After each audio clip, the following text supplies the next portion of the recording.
I want my money. I want my money. I want my money. That's what I want. What is this thing we call money? Quite simply, money is anything, no matter what it's made of or why people want it, that people will accept in exchange for their disposable goods and services. Now, if I asked you what money is, you'd probably pull out your purse or wallet and you'd wave a piece of paper at me and say, that's money. You're right, it is. But what if I went to China and did the same thing?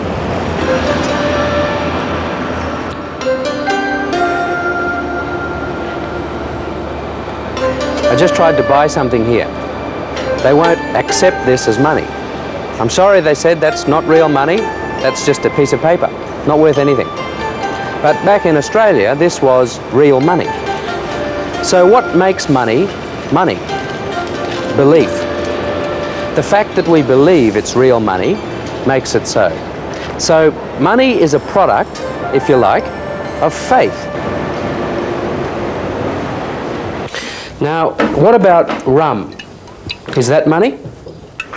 Well, no, it isn't. But it used to be. In the first 30 years of the first city of Australia, Sydney, over 90% of all transactions were done either with rum or reckoned in terms of rum. Rum was the first money form developed in Australia. In fact, even today there are those who believe that drinking rum is a waste of money. There are also those who believe it's a good investment. Money first developed in the beginning in the form of commodities. The early Egyptians used grain. In medieval Europe they used cattle. Hello, Daisy. And still today we speak of pecuniary interests because the Latin word for cattle is pecus. And we still speak of salaries, which is due to the Roman use of salt, used as a commodity for paying wages. The Latin word for salt is salarium. And of course there was the very popular commodity of gold. And then we progressed. We moved on to using tokens in place of the commodity. For example, in medieval Europe, leather discs were developed with a particular cattle brand on them. So instead of the cattleman taking his cattle to market, he just took his leather discs. And these were traded as money. So when somebody wanted a bullock, they just returned one of the discs to the cattleman and took delivery of the beast. In Australia, our commodity changed from rum to gold, and so to tokens for gold, or banknotes. Up until 1931, all Australian notes promised to pay the bearer, upon demand, 1 sovereign in gold. In Canada, the government used playing cards as a token, ordinary playing cards. It happened like this. The British governor had a lot of troops to pay, but he didn't have enough coins or notes to pay them with. So when they began to get restless, he requisitioned the playing cards and personally signed some of the denominations. For example, an ace might be worth $1,000, a king, 500, and so on. And it worked. In fact, they used the playing cards on and off for over 100 years.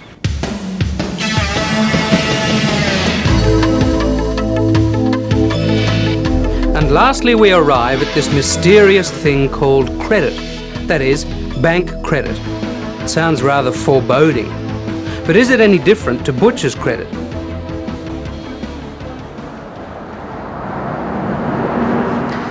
Let's suppose this is my butcher. I'm a farmer and I have an account here. If I supply the butcher a beast, he might agree to credit me in my account to the value of that beast, let's say $500. My mate Bill also has an account here and I owe him $50. I might repay that by getting the butcher to transfer $50 of my credit to Bill's account.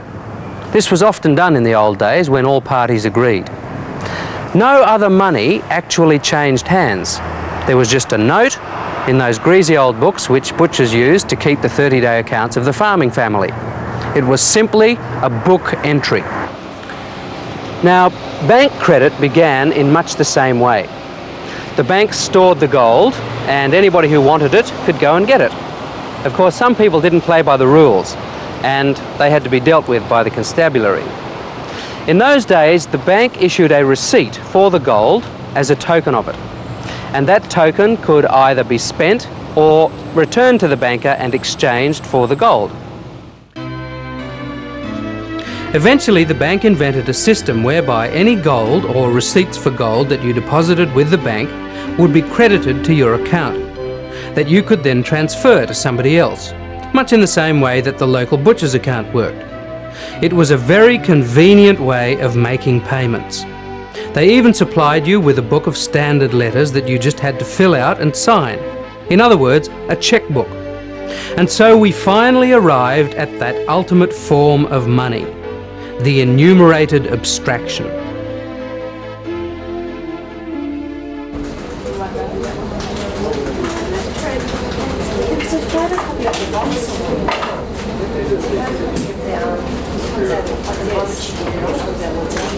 Today, most of our money exists simply as records in computers. It has no other physical representation at all. It has numbers, but no set form, though it can be printed out onto a piece of paper.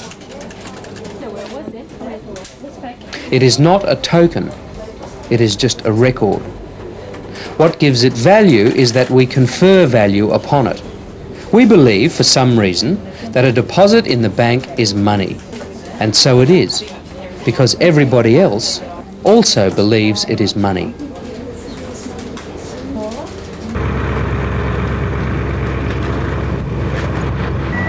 Now, industry needs orders and responds to orders. The money vote is a mechanism to control and direct industry, much in the same way that the political vote is a mechanism to control government. You see, the ballot paper and the money paper are both mechanisms. Both are sanctions, real sanctions, and both are abstractions, organised to indicate choice. Both are man-made. Neither the political vote nor the money vote grow on trees. The political vote is a mechanism to give orders to Parliament.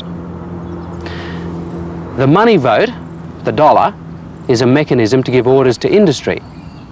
Okay, so we all know who owns the political vote.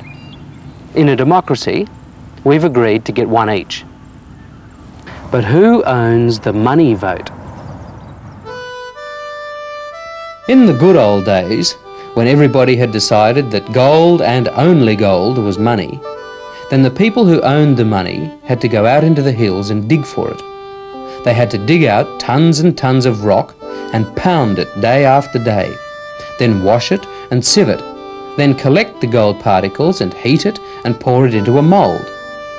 Now, if after you'd done all that, somebody had come along and said to all these miners, "Look, what you have there is a kind of vote, and you should share it with everybody," you'd have a revolt on your hands. That's what happened at the Eureka Stockade in Australia. You see, it wouldn't be a just relationship, not if it was that difficult to create money.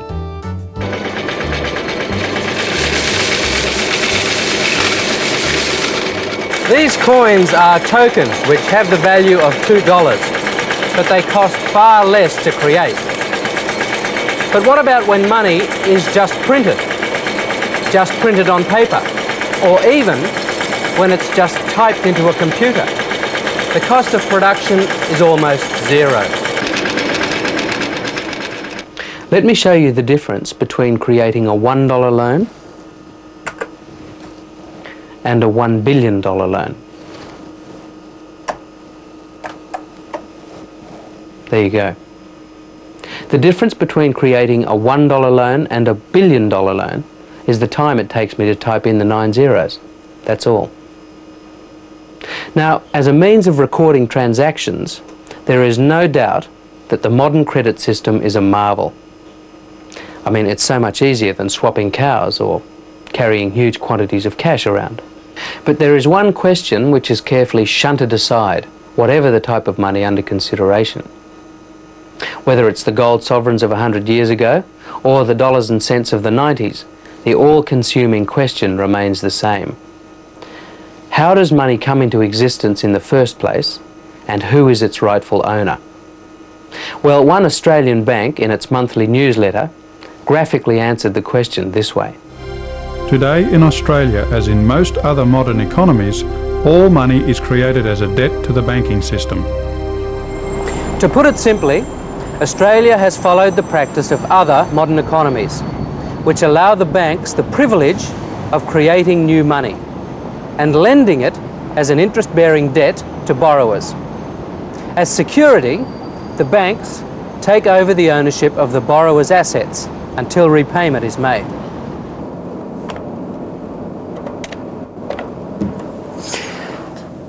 Let me try and give you an example. Let's say you want to buy a house. So you borrow from the bank $60,000 at 14% interest over 30 years. So the bank credits into your account 60,000 newly created dollars, which you then put into circulation by paying the builder and so on. Now the bank tells you that in order to repay that money plus interest, you will have to pay $710.92 per month. Now over 30 years, you will have paid back $255,931.20. But the bank only created $60,000 in the first place. So where are you going to find the other $195,931.20? You see, the bank didn't create the money to pay the interest. So the reason you don't have a nice home is not because you can't afford one. It's that the bank makes you pay for 4 homes in order to get one. Now this principle still affects you even if you're not personally in debt, because the government is borrowing huge loans on your behalf. And guess who's going to have to pay the interest on that? Now, can you see the connection between this example and the farms and businesses we showed you in part 1? Ever heard the phrase, too many people chasing too few dollars? Under this present economic system, it's literally true. Now, let's just do a little exercise here. In the last 10 years, Australia's money supply has increased by about $130 billion, all borrowed into existence as a debt. Now let's suppose we'd introduced that money into existence not as a debt, but as a credit. That is, we introduced $130 billion into the country with no debt and no interest. Now please note, we would not be creating any more money than was created under the old system, but this time there is no cost attached. By this one simple step, a whole range of options, currently impossible, would now be available. For instance, large numbers of taxes could be eliminated without seeking alternatives such as GST. For starters, the large proportion of taxes which is spent servicing interest repayments on government loans. The debts of councils, state and federal governments could be steadily reduced. Railways, power stations, water commissions and hospitals could offer cheaper services as debts disappeared. Pensions could be increased and means tests abolished. Farms, factories and businesses would find their costs coming down and could employ more people. Families could live easily on one income if they wish to do so. What a different country this could be if that policy were adopted by a government courageous enough to take on the banks. But history shows us that governments are rarely courageous enough to make great changes. Great changes come from the people. Communities must expand the base, and there'll be those people that will lead communities that will gradually show others how, what I call an increment of association. At least we're all showing that we've all got problems, but we're all going to attack them, and the things that we need are changes at the top. You see, truth and freedom are not predetermined for us. We have to choose them. That means that as bad as things are, we can still choose freedom for ourselves and our country. I agree the current situation makes things difficult, but not impossible. The road is still open if enough of us have the courage to walk it. Australia is unique in many ways. We have abundant resources, and if we had to, we could create a comfortable life for ourselves without importing anything from overseas. We have the God-given talent, energy and resources to be self-sufficient. We could choose to live without foreign debt. We could choose to stop selling our country to appease the moneylenders. We could choose to make our children heirs to a free country. It's their birthright. But they'll never live to enjoy it if we don't safeguard it. We could choose to stop playing the money game. I got my money.